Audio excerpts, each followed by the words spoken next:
So I don't normally do drop tests on my YouTube channel. One is because they're super unpredictable. It's hard to make a drop test scientific unless you have multiple devices. But they're still interesting.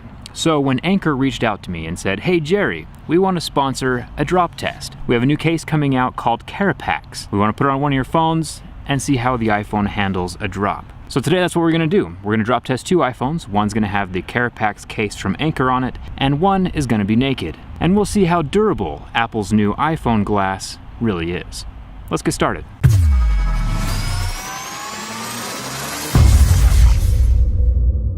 So just like with the essential drop test, I have both phones over here plus the case that we're going to be testing. And then on this side, I have a phone recording in slow motion. This is the Galaxy Note 8, the clear version that I made a couple of days ago. And then on this side over here, I have the Galaxy S8 Plus, also recording in slow motion. So I'll do a couple different drop tests, one sliding it off my knee, seeing how it handles the concrete, and then from waist height, and then chest height. I did a poll on Twitter a couple days ago actually, asking what the common height distance was for a drop when you guys drop your phones, and waist height seemed to be the most common. So we'll probably do a couple different drop tests at that level to get a good idea if the iPhone 8 will survive a normal drop. So this is the Carapax case. Looks like it has 2 layers to it, an outer hard plastic layer and an inner rubber layer for impacts and drops. And it looks like it has the dual protection where it counts on the corners and the sides. So both of these phones are fully functional and brand new. Both of them are in very pristine, out-of-the-box condition. The gold one's gonna be falling naked, and the silver one is gonna be falling with the Carapax case from Anker intact, protecting it. If you remember from my durability test video yesterday, everything underneath this glass is solid metal, so it gives it a lot of structural rigidity. But there is a circle right here in the center for the wireless charging port, and that's a hollow point where there is no metal behind the glass. So if, hypothetically, your phone drops on a rock in this center panel, it has a lot less protection and structure than it would if the rock hits somewhere up here where there's a metal backing to it. I know it's impossible to plan how you drop your phone in the future, but if you can avoid this circle in the center, that would be ideal.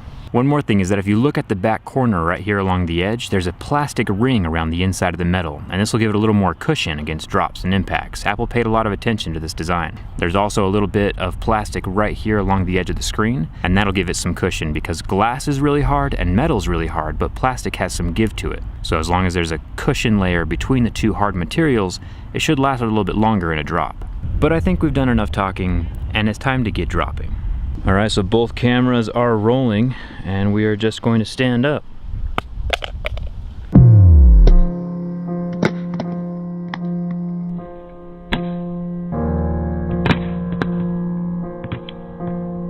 Take a look at this one first. The screen is fine, the metal is fine, back glass is fine. All right, we're good to go. Looks like the Carapax case is fine. Looks like all 4 corners are good, just a small little divot in the plastic right here. But the screen is still functioning. Let's do a little bit higher up. So now we're gonna do it from waist high, and this is where most people said that they drop their phones from, probably when they're pulling it out of their pocket.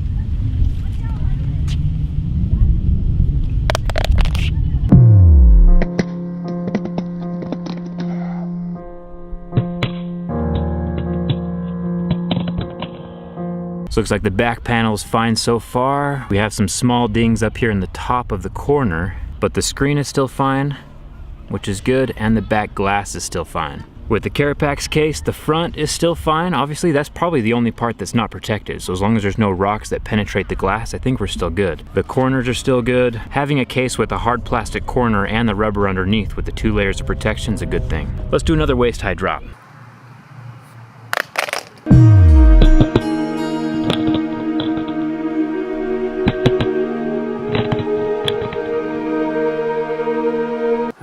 The front is still working.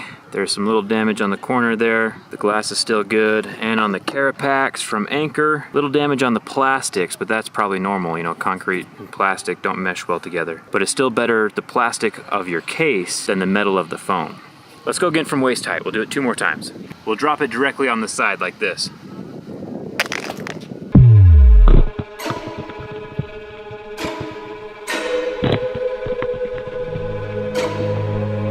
Oh, dang it, right there. Right there on the corner of the screen we have some damage.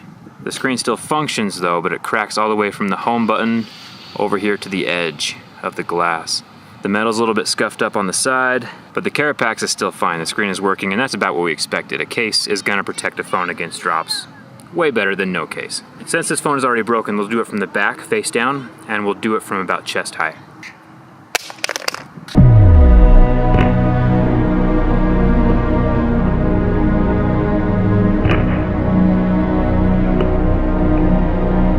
Looks like the carapax, the front screen is still working. We'll take the case off really quick and check out the back cover since it hit pretty hard on the back. Back is still 100% fine.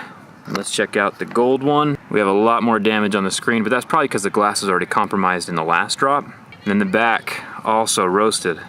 I don't know if this is the most durable glass ever on a smartphone. It only took a couple drops to destroy the back and the front glass. I would say treat this like any glass phone and don't trust it with any kind of drop at all. Or better, if you're the type of person who's ever dropped your phone before or might drop it in the future, a case is a fantastic idea. I'll do a couple more with the case just for kicks and giggles. All right, we'll try it from head height.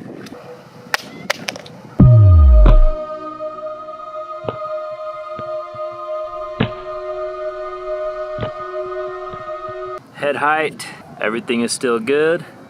So I'm about 6 feet tall. I'll lift it all the way above my head and drop it from there. That gives us about 8 or 9 feet of height. Woo!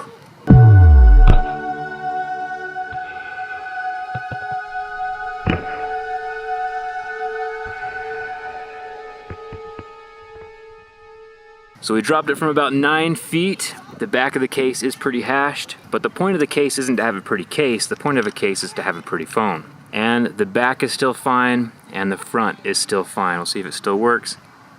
That's pretty impressive. I give a thumbs up to Anker for sponsoring this video, as well as having a fantastic case for the iPhone 8. I'll put a link in the video description for this case if you want to get one for yourself. Obviously, we've seen it works. It protects the front and the back during drops, chest and waist high. So Anker did confirm that this supports wireless charging, and you can tell the cutouts are perfect for the camera, the mute switch, the volume buttons, they still feel pretty clicky, and down here at the charging port as well. I'm sure if there was a headphone jack, there'd be a port for that as well on the case, but there's not. Thanks a ton for watching, and I'll see you around.